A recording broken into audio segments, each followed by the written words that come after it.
Are you living the divine life? Many of us are not, and there just might be a few things keeping us from this. Welcome to Living a Sacred Life with Dr. Raymond Anderson. In our program, you'll learn to use the tools that have been given to you to make changes that you need, and by doing so, come one step closer to living that divine life. Now, here is your host, Reverend Dr. Raymond Anderson. Namaste. Hello and welcome. So here we are, 2 days post-election 2012.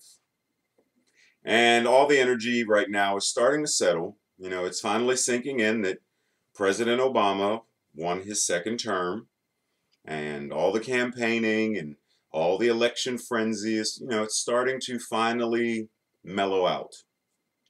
But it hasn't completely sunken into everyone's mind.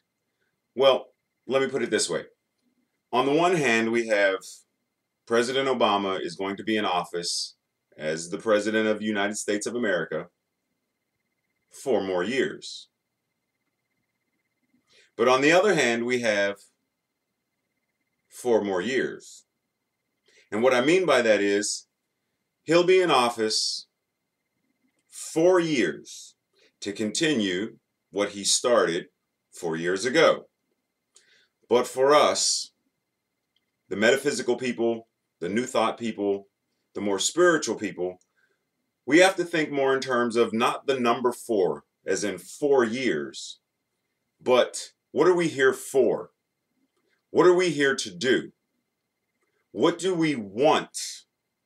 As in, what are we for, not what are we against?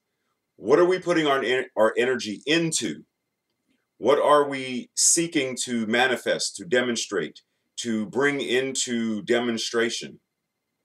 Are we for peace? Are we for unity? Are we for prosperity, affluence, and wealth? And I'm not talking about money. As I said before in the other post related to money, wealth and prosperity and abundance is more about the overall completeness of who and what you are. Being wealthy is engaged in loving relationships with family and friends. Being prosperous physically is having a body that's healthy and can do what you desire it to do, etc., as I've spoken about in the previous post.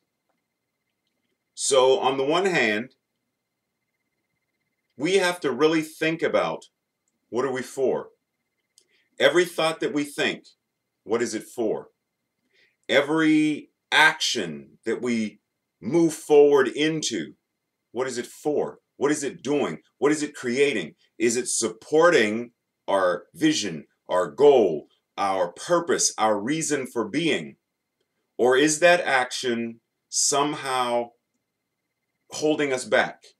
Somehow presenting a roadblock, a mountain that we are going to have to overcome? Now, granted, in the grand scheme of things, everything has a reason, everything has a purpose. So even the obstacle that you're putting in your way, it serves a purpose. Your higher self will resolve it and deal with it one way, shape, or form at some point. However, on a somewhat lower consciousness level or lower energy level, we have to really be mindful of the thoughts that we think, the words that we speak, because our words reflect our thoughts. Do we speak negatively? Do we judge, criticize, and condemn? What are we for? Is that what we're for? When people think about us or talk about us, do they refer to us as some negative, warmongering, hate-filled, down kind of person?